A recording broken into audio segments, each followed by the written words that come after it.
গল্পের শুরুতে একটি মহিলা একটি ভয়াবহ দৃশ্য দেখেন। পৃথিবীতে এক অদ্ভুত প্রাণঘাতী ভাইরাস ছড়িয়ে পড়েছিল। একবার কেউ এতে আক্রান্ত হলে তার শরীর ধীরে ধীরে শক্ত হতে শুরু করত, একেবারে পাথরের মতো শক্ত। মানুষের গায়ের রং অনুযায়ী তারা মার্বেল পাথরে পরিণত হয়ে যেত, কিন্তু পুরো শরীর যখন পাথরে পরিণত হতো তখন সেই পাথরও ভেঙে গুঁড়ো হয়ে যেত, বাকি থাকত শুধু ধুলোবালি। গল্পের শুরু হয় একটি অ্যাপার্টমেন্টে, যেখানে কিছু কিশোর কিশোরী পার্টি করছিল। এই আমোদ প্রমোদের মাঝে এক ব্যক্তি ড্রয়ার থেকে একটি ট্যাটু মেশিন বের করে এবং নেশায় চুর এক মেয়ের হাতে একটি অদ্ভুত চিহ্ন এঁকে দেয়। মদ্যপ অবস্থায় থাকার কারণে আলফা নামের ওই মেয়েটি ট্যাটু করার সুইয়ের খোঁচা অনুভব করলেও খুব একটা প্রতিক্রিয়া দেখায়নি। সন্ধ্যার দিকে সে ক্লান্ত অবস্থায় বাড়ি ফেরে। আলফার মা যখন দেখলেন যে তার মেয়ের শরীর থেকে মদের গন্ধ আসছে, তখন তিনি খুব রেগে গেলেন। তিনি আলফাকে বাথরুমে নিয়ে গিয়ে গরম জল দিয়ে স্নান করাতে শুরু করেন। আলফার কোট খোলার সময় তিনি ট্যাটুটি দেখতে পান। তার মা চিৎকার করে বলতে থাকেন, তুই কোথায় গিয়েছিলি? এই ট্যাটু কেন করিয়েছিস? এতে আলফা অবাক হয়ে বলে, আমি জানি না। এটি শুনে তার মা প্রচণ্ড রেগে যান, কিন্তু এই রাগের পেছনে আসলে ভয় কাজ করছিল। তার মা একজন নার্স হিসেবে কাজ করতেন এবং তার আসল ভয় ছিল পেট্রিফিকেশন ভাইরাস বা পাথরে পরিণত হওয়ার ভাইরাস নিয়ে। কেউ জানতো না এই ভাইরাস কোথা থেকে এলো আর কিভাবে বাড়ল। সবচেয়ে খারাপ বিষয় হলো এই ভাইরাস মানুষের শরীরে অনেক দীর্ঘ সময় ধরে কোনো উপসর্গ ছাড়াই থেকে যেতে পারে। যখন মানুষ এই ভাইরাস সম্পর্কে জানতে পারল, ততক্ষণে এটি পুরো বিশ্বে ছড়িয়ে পড়েছে। বিশ্বের প্রায় অর্ধেক মানুষ এই ভাইরাসে আক্রান্ত হয়ে গিয়েছিল। আলফার মায়ের ভয় ছিল যে ট্যাটু করার জন্য হয়তো কোনো নোংরা সুই ব্যবহার করা হয়েছে।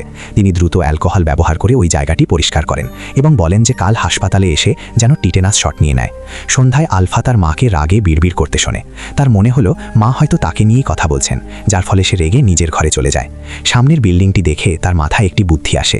সে জুতো এবং কোট পরে ব্যাগ গুছিয়ে নিয়ে পালানোর প্রস্তুতি নেয়, কিন্তু সে বারান্দায় পা রাখা মাত্রই প্রচণ্ড ঝড়ের কারণে বিল্ডিংটি কাঁপতে শুরু করে। বিপদ সত্ত্বেও আলফা বাইরে বেরিয়ে যায়। মেয়ের চিৎকার শুনে মা বাথরুমের দিকে ছুটে আসেন। আলফা কোনো মতে প্রাণ বাঁচাতে ঝুলছিল। হঠাৎ বিল্ডিং কাঁপা বন্ধ হয় এবং ঝড় শান্ত হয়ে যায়। এরপর মা তার মেয়েকে বাঁচিয়ে ভেতরে নিয়ে আসেন। মাকে ভীষণ দুঃখী দেখে আলফা তাকে জড়িয়ে ধরে বারবার ক্ষমা চাইতে থাকে। এবার মা তাকে আর বকলেন না, শুধু বললেন, ঠিক আছে, এরপর থেকে সাবধানে থেকো। পরের দিন সকালে আলফা সেই হাসপাতালে যায় যেখানে তার মা কাজ করতেন। নার্স টিটেনাস ইনজেকশন তৈরি করেন, কিন্তু আলফা ইনজেকশন নিতে ভয় পাচ্ছিল। নার্স ভাবলেন আলফা হয়তো তাকে বিশ্বাস করতে পারছে না, তাই তিনি তার মাকে ডেকে আনেন। কিন্তু আলফার মা তাকে থামিয়ে নিজে ইনজেকশন দেওয়ার কথা বলেন, যাতে তিনি পরীক্ষা করে দেখতে পারেন মেয়ের শরীরে ভাইরাস আছে কিনা। আলফার মা নার্সকে স্যাম্পল নিতে বলেন, কিন্তু হাসপাতালে আগে থেকেই প্রচুর স্যাম্পল জমেছিল, তাই সাথে সাথে পরীক্ষা করা অসম্ভব ছিল। নার্স জানালেন যে রেজাল্ট আসতে 2 সপ্তাহ সময় লাগবে। আইসিইউতে আলফার মা রোগীদের পরীক্ষা করছিলেন, কিন্তু করিডোর যেখানে আগে ভিড়ে ঠাসা থাকতো, এখন তা একদম জনশূন্য। কাল তাকে ডিনার দেওয়ার জন্য কেউ আসেনি। জানা গেল যে এই বিপজ্জনক ভাইরাস, যার কোনো ভ্যাকসিন নেই, তার ভয়ে সব নার্সরা মিলে পদত্যাগ করেছেন। রোগীদের অবস্থা ছিল অত্যন্ত আশঙ্কাজনক। যাদের শরীরে সংক্রমণ 85% বেশি ছড়িয়ে পড়েছে, তারা নিজেদের যত্নও নিতে পারছে না। তাদের পুরো শরীর জমে গেছে। এই ভাইরাস বাতাসের মাধ্যমে ছড়ায় না, তাই এখন পর্যন্ত নিয়ন্ত্রণে আছে। যখন তিনি ওয়ার্ডের সবচেয়ে ভেতরের অংশে গেলেন, তখন একটি অত্যন্ত যন্ত্রণাদায়ক দৃশ্য দেখলেন। একজন রোগী যিনি কালো সচেতন ছিলেন, আজ পুরোপুরি পাথরে পরিণত হয়েছেন। হাসপাতালের বিছানায় পড়ে থাকা ওই রোগীকে দেখে তিনি শান্তভাবে তার শরীরের সেন্সারগুলো খুলে ফেললেন এবং তার শেষ মুহূর্তে তাকে এক সম্মানজনক বিদায় জানালেন, কারণ তাকে হাসপাতালেই থাকতে হয়েছিল। এই কারণে আলফা আজ তার সকালের ক্লাসের জন্য দেরি করে ফেলেছিল।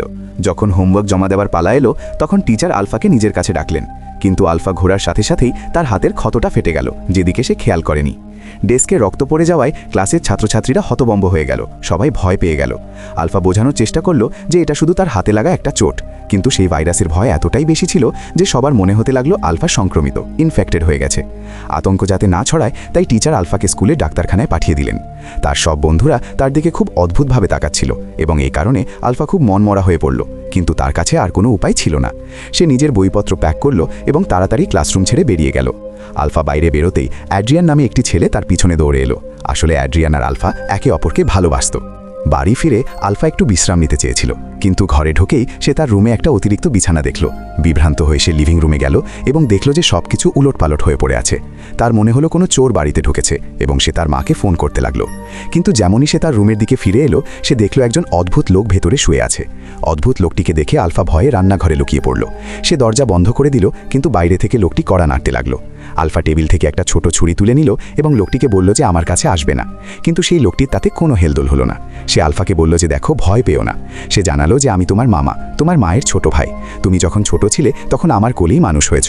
কিন্তু আলফা নিজের কোনো মামার কথা মনে পড়ছিল না। যদি সত্যি তার কোনো মামা থেকে থাকে, তবে গত 10 বছরে কখনো সামনে আসেনি কেন? আলফার সন্দেহের মুখে তার মামা আমিন শুধু এটুকুই বলল যে তার শরীর খারাপ থাকে এবং সে আলাদা আলাদা জায়গায় থাকে। এই তো মাত্র ফিরে এলাম আমি, এখন তার থাকার মতো কোনো জায়গা নেই, তাই সে তাদের বাড়িতে থাকতে এসেছে। আমিনের কাছে ঠিক মনে হচ্ছিল, কিন্তু তবুও আলফা তাকে বিশ্বাস করতে পারছিল না। সে যখন মনে করার চেষ্টা করছিল যে সত্যিই কি তার কোনো মামা আছে, আমিন এগিয়ে এসে তার হাত থেকে ছুরিটা কেড়ে নিল। তখনই আলফার মা কাজ থেকে বাড়ি ফিরলেন। নিজের মাকে দেখেই আলফা তক্ষুনি সাহায্যের জন্য দৌড়ে গেল। মা বললেন যে দেখা করেছিস তোর মামার সাথে। এবার এটা পরিষ্কার হয়ে গেল যে আমিন সত্যি বলছিল। পরবর্তীতে আলফা স্যাম্পল কালেকশনের জন্য হাসপাতালে গেল, কিন্তু রোগীর সংখ্যা অনেক বেশি হওয়ায় তাকে প্রথমে ইনকোয়ারি এরিয়ায় অপেক্ষা করতে হলো। আলফা যখন বসেছিল সে দেখল তার ইংলিশ টিচার একজন আক্রান্ত বৃদ্ধ মানুষকে ভেতরে নিয়ে আসছেন। আলফা তাকে হ্যালো বলল। স্যাম্পল কালেকশনের পর আলফা আবার তার স্কুলে ফিরে গেল এবং ক্লাস করতে শুরু করলো। কিন্তু স্পোর্টস ক্লাসের সময় তার হাতের ক্ষতটা আবার ফেটে গেল এবং ভলিবলে রক্ত লেগে গেল। বলে রক্ত লেগে থাকতে দেখে সহপাঠীরা আলফার দিকে ঘেন্না আর ঘৃণা নিয়ে তাকালো। তার টিচারও ভয় পেলেন যে আলফা হয়তো সংক্রমিত হতে পারে এবং তিনি আলফাকে বললেন তাড়াতাড়ি গিয়ে নিজের চিকিৎসা করাও। আর যেমনই আলফা পিছন ফিরে তাকালো সে দেখল টিচার একটি তোয়ালে দিয়ে বলটিকে মুড়িয়ে ডাস্টবিনে ছেড়ে দিচ্ছেন। বন্ধুদের থেকে এভাবে আলাদা হয়ে থাকায় আলফার খুব খারাপ লাগছিল। অ্যাড্রিয়ানকেও একটু ভীত দেখাচ্ছিল। যখন আলফা দেখল যে অ্যাড্রিয়ানও তাকে সংক্রমিত ভাবছে তখন সে রাগ আর দুঃখে জিম ছেড়ে চলে গেল। স্কুলের পর আলফা আর তার মা তার দিদিমার বাড়িতে গেলেন। আজ ঈদ এবং পুরো পরিবার ও বন্ধুরা সেখানে খাবারের জন্য জমা হয়েছিল। কিন্তু যেমনই তারা সিঁড়ি পর্যন্ত পৌঁছাল আলফা দেখল যে হলওয়েতে দুজন লোক ঘুমিয়ে আছে এবং মেঝেতে অনেকগুলো সিরিঞ্জ পড়ে আছে। হলওয়ে ছেড়ে তারা দিদিমার ঘরে পৌঁছাল। আলফার মামা এবং বাকিরা আগেই চলে এসেছিল এবং সবাই নিজের নিজের কাজে ব্যস্ত ছিল। শুধু আলফা চুপচাপ টেবিলের ধারে বসে রইল। আমিন অল্প বয়সেই নেশার কবলে পড়ে গিয়েছিল। তখন থেকে বাকি পরিবারের সদস্যরা তার সাথে খুব খারাপ ব্যবহার করত। কেউ আমিনের সাথে কথা বলছিল না। খাওয়ার মাঝখানে আলফা দেখল যে আমিন একটি ঘরের ভেতরে গেল এবং আলফার মাও সাবধানে তার পিছনে গেলেন। দরজার ছোট ফাঁক দিয়ে আলফা দেখল আমিন মেঝেতে অজ্ঞান হয়ে পড়ে আছে এবং তার মা তাকে সুস্থ করার চেষ্টা করছেন। যেমনই আলফা দরজার সামনে এলো মা তাড়াতাড়ি দরজা বন্ধ করে দিলেন। তখনই দিদিমা সেখানে এলেন এবং আলফা তার মুখে বিষণ্ণতা দেখতে চাইছিল না, তাই সে মিথ্যে বলে দিল যে মায়ের শরীর এখন ভালো নেই, তিনি ঘরে বিশ্রাম নিচ্ছেন।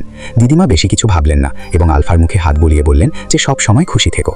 স্কুলে আলফার সাথে আবার বাকি বাচ্চারা খারাপ ব্যবহার করছিল, কারণ এই ভাইরাস ঠিক কিভাবে ছড়ায় তা কেউ জানত না।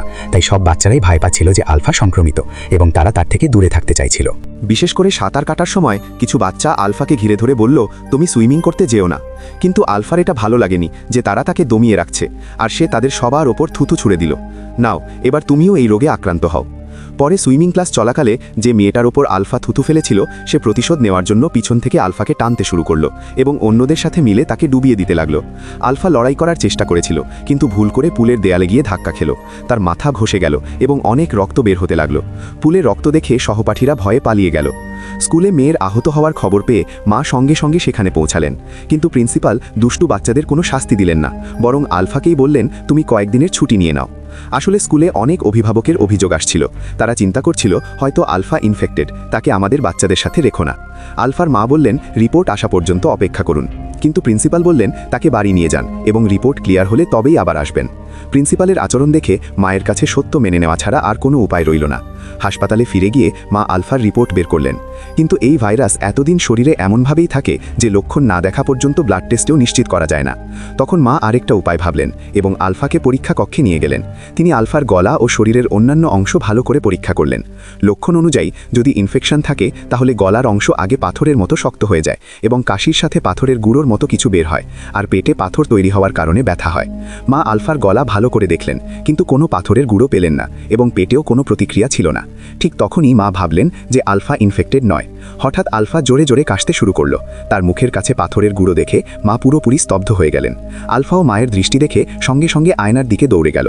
আয়নায় নিজেকে দেখে সে অবাক হয়ে গেল। সে কখনো ভাবেনি যে একটি পার্টি তাকে অসুস্থ করে দেবে। এটা জেনে যে তার মেয়ে সত্যি ইনফেক্টেড, মা ভীষণ অস্থির হয়ে পড়লেন। তিনি দ্রুত এর চিকিৎসা খুঁজতে লাগলেন, কিন্তু এই স্টোন ভাইরাস গত 10 বছর ধরে ছড়িয়ে আছে এবং বিজ্ঞানীরা সম্পূর্ণ অসহায়। ভ্যাকসিন তৈরি করা তো দূরের কথা, এখনও পর্যন্ত তারা বুঝতেই পারেনি যে এই ভাইরাস কিভাবে ছড়ায়। এখন পর্যন্ত তারা শুধু এটুকুই জানে যে ইনফেক্টেড রোগীরা অদ্ভুত অদ্ভুত জিনিস দেখতে পায়। হতাশ হয়ে তিনি একটি ডেস্কে শুয়ে পড়লেন এবং বুঝতে পারলেন না কি করবেন। তিনি আলফার ঘরে গেলেন এবং তার মেয়েকে শান্ত করার চেষ্টা করলেন, কিন্তু দরজায় তিনি এক অদ্ভুত দৃশ্য দেখলেন। আমিন এবং তার মেয়ে বিছানায় পড়ে কাঁপছিল। দুজনের নড়াচড়া একদম একই রকম ছিল। নিজের মেয়েকে কষ্টে দেখে তিনি শুধু সান্ত্বনা দিতে পারলেন। তিনি মেয়ের জন্য প্রার্থনা শুরু করলেন এবং তখন তার মনে পড়ল যখন এই ভাইরাস প্রথম ছড়িয়েছিল। সেই সময় অনেক আক্রান্ত মানুষ হাসপাতালে এসে ভিড় করেছিল এবং প্রবেশদ্বার পুরোপুরি বন্ধ হয়ে গিয়েছিল। বেড কম ছিল এবং হাসপাতাল আগেই ভর্তি ছিল। সিকিউরিটি গার্ডরা দরজা বন্ধ করে দেয় এবং রোগীদের ভিতরে ঢুকতে দেয়নি। আতঙ্কিত রোগীরা প্রবেশদ্বারে হাঙ্গামা শুরু করে। গার্ডদের আচরণে তিনি খুশি ছিলেন না, কিন্তু হাসপাতাল এত মানুষ সামলাতে পারছিল না, তাই গার্ডদেরও কোনো উপায় ছিল না। অসহায় রোগীদের দেখে তিনি শুধু তাদের শান্ত করার চেষ্টা করছিলেন। তিনি কিছু গুরুতর রোগীকে ভিতরে ঢুকতে দিয়েছিলেন, কিন্তু আক্রান্ত মানুষ এত বেশি ছিল যে সবাইকে বাঁচানো সম্ভব ছিল না। হাসপাতালের করিডোরে কালো বডি ব্যাগ পড়েছিল, যার মধ্যে ভাইরাসে মারা যাওয়া রোগীরা ছিল। পরিবারের কেউ তাদের নিতে আসেনি, তাই হাসপাতাল সেগুলো হলওয়েতেই রেখে দিয়েছিল। ডাক্তাররা ভাইরাস থামানোর অনেক চেষ্টা করেছিল। ভালো ব্যাপার ছিল প্রতিটি শরীর আলাদা, তাই পাথরে পরিণত হওয়ার গতি সবার আলাদা ছিল। কিছু রোগী একদিনের মধ্যেই কাশি থেকে সরাসরি পাথর হয়ে গিয়েছিল, আর কিছু মানুষের ক্ষেত্রে শুরু হতে বছর লেগে গেছে।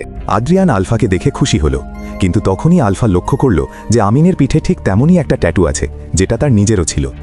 তখন আসল সত্যিটা সামনে এলো যে আলফার ওই ট্যাটুটা সেদিন আদ্রিয়ানই বানিয়েছিল, আর ওই ট্যাটুর কারণেই সে আজ অসুস্থ হয়েছে। রাগে আলফা আদ্রিয়ানকে বলল যে তোমার ট্যাটু মেশিনে ভাইরাস ছিল। সে বলল তাড়াতাড়ি নিজের টেস্ট করাও। আদ্রিয়ান কিছু বলার আগেই আলফা অ্যাপার্টমেন্ট ছেড়ে চলে গেল। আলফা বাসে উঠে পড়ল, যেন নিজেকে দুনিয়া থেকে দূরে সরিয়ে নিতে চায়, কিন্তু বাসে তার মামা আগে থেকেই উপস্থিত ছিলেন। এবার আমিন আলফাকে সমুদ্র সৈকতে নিয়ে গেল এবং তাকে বলল যে আমার জন্য একটা কাজ করবি। আলফা ভাবল হয়তো তার মামার একটু শান্তি দরকার, কিন্তু হঠাৎ সে জানতে পারল যে আমিন কোথা থেকে ড্রাগস নিয়ে এসেছে। আলফা তাকে আটকাতে চেয়েছিল, কিন্তু কথাটা তার ঠোঁট পর্যন্ত এসে আটকে গেল। সে বুঝতে পারছিল না কিভাবে শুরু করবে। সে কিছু বলার আগেই আমিন জ্ঞান হারিয়ে ফেলল। আলফা দৌড়ে পাশের হোটেলে গেল এবং নিজের মাকে ফোন করল। নিজের ভাইয়ের অবস্থার কথা শুনেই তার মা তখনই সেখানে এলো। সেখানে পৌঁছাতে পৌঁছাতে মায়ের পুরনো দিনের কথা মনে পড়ে গেল। প্রায় 10 বছর আগে এই সমুদ্র সৈকতে এবং এই হোটেলেই আমিন লুকিয়ে আলফাকে বাড়ি থেকে বাইরে নিয়ে এসেছিল। ঘরে সে ড্রাগস নিয়েছিল, কিন্তু ছোট আলফা কিছুই বুঝতে পারেনি। তার মনে হয়েছিল মামা শুধু ক্লান্ত হয়ে পড়েছেন। আলফার মা যখন সেখানে পৌঁছাল ততক্ষণে আমিন শ্বাস নেওয়া বন্ধ করে দিয়েছে।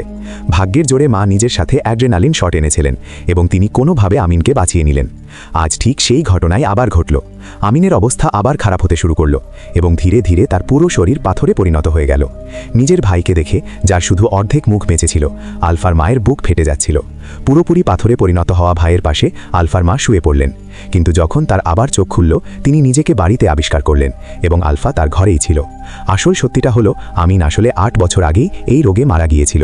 আলফার মা তাকে আজও ভুলতে পারেননি এবং এই রোগটা আলফার নয় বরং তার মায়ের হয়েছে।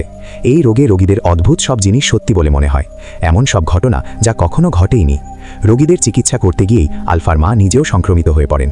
যে আমিনকে তিনি দেখছিলেন তা আসলে তারই মস্তিষ্কের তৈরি একটা কল্পনা ছিল। নিজের মাকে বিষণ্ণ দেখে আলফা সেই ঘুম পাড়ানি গান গাইতে শুরু করলো, যেটা তার মা তাকে ছোটবেলায় ঘুম পাড়ানোর জন্য গাইতেন। এই মুহূর্তেই আলফা সবকিছু বুঝতে পারল। সে তার মায়ের হাত ধরল এবং দুজনে মিলে পরিবারকে বিদায় জানিয়ে বাড়ি থেকে বেরিয়ে গেল। আর যেমনই মা মেয়ে বাড়ি থেকে বের হলো, কিছুটা দূরেই এক হলুদ ঝড় দেখা দিল। গাড়ির উইন্ডশিল্ড দ্রুত মোটা ধুলোয় ভরে গেল। এই সব ধুলো সেই সব মানুষের যারা পাথরে পরিণত হয়েছে। জনশূন্য রাস্তা আর চারদিকে এই ধুলো দেখে আলফার মন খুব অস্থির হয়ে উঠল। কিছুক্ষণ পর মা মেয়ে দিদার বাড়িতে পৌঁছাল। আলফার মা গাড়ির দরজা খুলে অ্যাপার্টমেন্টের দিকে এগিয়ে গেলেন। মা গাড়ি থেকে নামতেই আলফা দেখল যে তার মামা আবার সামনে চলে এসেছে এবং দুই ভাই বোন হাসতে হাসতে দূরে চলে যাচ্ছে। আলফা তাদের পিছনে দৌড়াতে যাচ্ছিল, কিন্তু যেমনই সে গাড়ি থেকে বাইরে বের হলো এক অদ্ভুত দৃশ্য দেখতে পেল। সে দেখল আমিন ধুলো হয়ে মিলিয়ে গেল, কিন্তু নিজের মাকে মাটিতে পড়ে কাঁদতে দেখে আলফা সেখানেই স্থির হয়ে গেল। এই সময় আলফার মুখেও এই রোগের লক্ষণ দেখা দিতে শুরু করলো। সত্যিটা ছিল এই যে আলফার পরিবার এবং আশেপাশের প্রতিবেশীরা সবাই ভাইরাসের শুরুর দিনগুলোতেই সংক্রমিত হয়ে গিয়েছিল। মাটিতে যে বালি পড়ে আছে তা আসলে সেই সব মানুষ যারা পাথরে পরিণত হয়ে গেছে। গল্পের শেষে আলফা সত্যিটাকে মেনে নিল এবং ঠিক করল যেটুকু জীবন বাকি আছে তা সে আনন্দেই বাঁচবে। ভিডিও পছন্দ হলে লাইক করে দিও, চ্যানেলটি সাবস্ক্রাইব করে নিও। দেখা হচ্ছে পরের ভিডিওতে।